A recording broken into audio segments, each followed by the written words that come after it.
Well, censorship is strong as ever, and the mainstream media is really scared about what will happen, of course, if Elon Musk gets his hands on Twitter and what will happen for free speech. So mainstream media, MSNBC in particular, has been up in arms about what would happen to Twitter, the sort of corporate environment where us, blue check media types can go and spout our bullshit all day long and have no dissenting voices. And we can drown out, and we can also silence voices that we don't agree with, like President Trump or President Trump's supporters. What would happen if Elon Musk gets his hands on this platform? So Katie Tur had on Kara Swisher, who's a Vox reporter, a technology reporter, and we've known Kara for many, many years and has always done a pretty good job. But she worked. I mean, it was like a collaboration of two totally unaware people about the companies they work for, talking about the trouble, the travesty of social media if Elon Musk gets his hands on Twitter. Just watch Katie Tur and Kara Swisher go back and forth on what happens to free speech and why it would really be troubling for those billionaire media elites. They are under enormous pressure to do so. It is, but it's so tricky, Kara, because there are real and devastating consequences for using that platform to lie, and we've seen it. We've seen it happen. I wonder, So can we just pause there for a second? Yes, it's comical, but let me ask this question: what platform are lies less damaging? Right? Like, what is it about Twitter? And she challenges her and says, well, it's really Facebook that makes, lies more. But she says that with a straight face on MSNBC. Yes. Which lies, I mean, think about the maybe hundreds upon hundreds of hours of coverage about Russia collusion scandal and pushing a, Steele dossier story and all of the bullshit that they leveled for years on that channel. Yes. Beyond just do we have, the Trump years. Yeah. Yes. Yeah. But do you want to talk about like consequences? I mean, remember we covered the story here last year. If you're new to the show, this was before Natalie's time on the show. I covered the story about the producer, the whistleblower producer for MSNBC, who came forward and said that she was told to not book Bernie Sanders on her show, or what's his name? Andrew Yang. Andrew Yang. She was specifically told, we do not book those individuals on the show. And when they would put up graphics on the air of current Democratic frontrunners and Democratic candidates running for office, no, we don't even put Bernie Sanders' picture up there. We don't put Andrew Yang's picture up there. And meanwhile, Bernie Sanders and Andrew Yang were polling higher and were doing better than was Kamala Harris. Like, right. What does that lie do for democracy?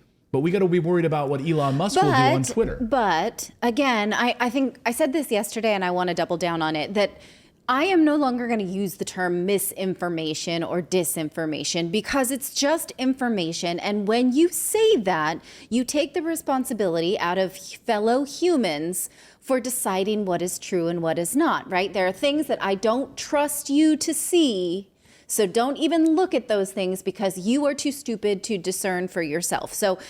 But she's saying specifically Twitter is makes lies more insidious, right? But lies have always existed in all platforms. Back to the days of like recess with the kids, Stonehenge, right? Or not stone tablets. Right. You could lie. You could chisel a lie into. You could write a lie in a book. You could write a lie in a pamphlet. You could tell a lie. You could speak it into the radio, right? There's certain speech that is like defamation and speech that incites violence that is not protected speech. But all other speech that is just speech you don't like, you should be able to say. And that's what Elon Musk was saying. They played a clip of Elon Musk before this segment where he talks about free speech. He believes that everyone should have the right to have a platform of free speech. He said within the law, like obviously you're going to like threaten to kill somebody. That's, it's going to rise to the level of breaking the law, right? Or shouting fire in a crowded theater, right? That's not what he's saying. And no. In fact, today the word is that he wants to pay, if he does get full hold of Twitter, He wants to pay the board. The board will make $0. They will make $0. They will make no money if he takes control of Twitter. Oh, that's a way to get them to vote for a takeover. I know. Well, he doesn't have to, because now if he can get he can get other people to take control, it really doesn't matter. But let's listen to her finish this story. Let them back on it. They are under enormous pressure to do so. It is, but it's so tricky, Kara, because there are real and devastating consequences for using that platform to lie. And we've seen it. We've seen it happen. And we here at MSNBC, we never lie. We only bring you the news that you are that we think that you should hear. I wonder. You know, when talking about this, it's kind of funny. Oh, Elon Musk wants to buy it, but there are massive life and globe altering consequences for just letting people run wild on the thing. Yeah, you can't let people speak. You can't let people run wild. But people run wild and say things in real life, which is called your opinion, which is true freedom, right? And so what she's insinuating is that you should not be able to speak things that result in consequences that are undesirable for her and her audience. Right, that's yes. Yeah. What's undesirable for her and her audience, and not even her and her audience, but her bosses and the billionaires that run these freaking companies, by the way. Morning Joe, another MSNBC host, they were having a discussion about Elon Musk. It's like everyone on MSNBC is like telling the truth and letting the cat out of the bag about how they cannot allow Elon Musk to take control of this platform because, my God, what's going to happen? We are the ones that tell you what to think. Listen to Mika Brzezinski admit and say out loud that we tell you what to think here at MSNBC. Listen to this amazing quote. Who were Trump voters and are still Trump supporters. They go, yeah, you guys are going crazy. He's doing, what are you so surprised about? He's doing exactly what he said he's going to do.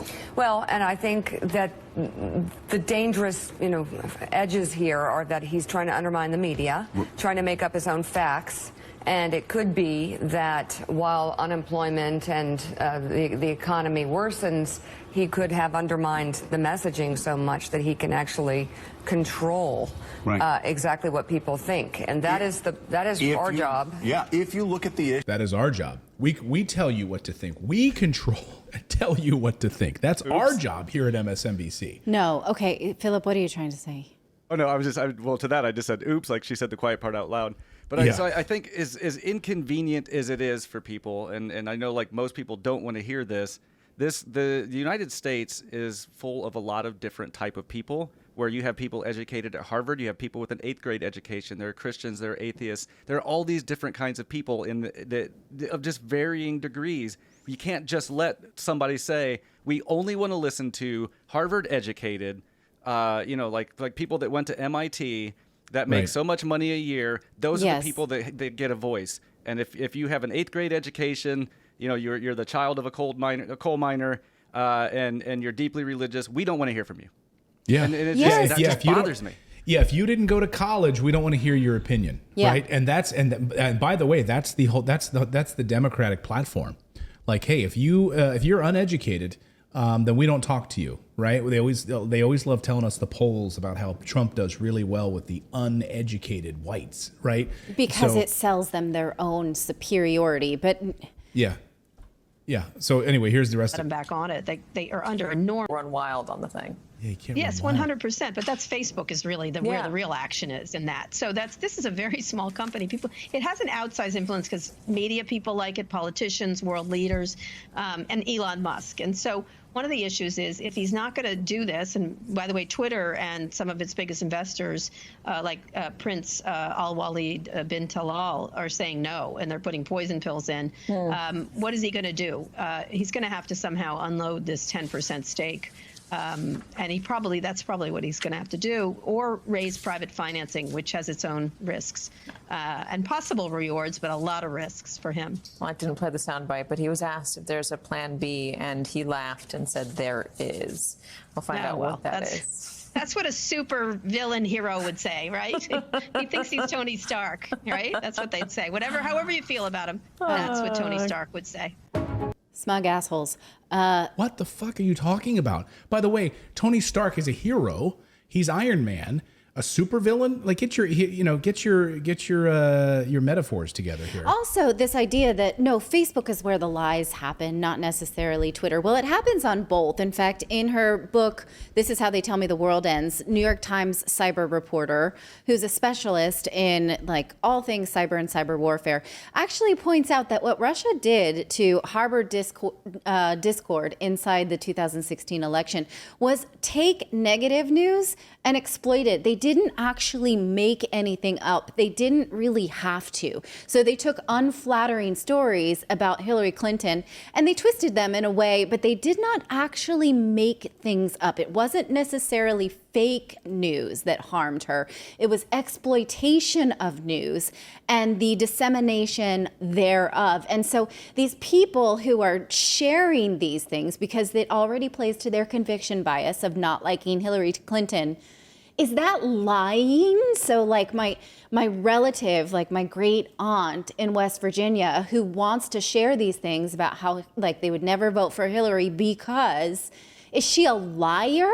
Or is she just motivated to want to see that story and sharing it, right? And so are they now voting for punishing her because this is an undesirable outcome?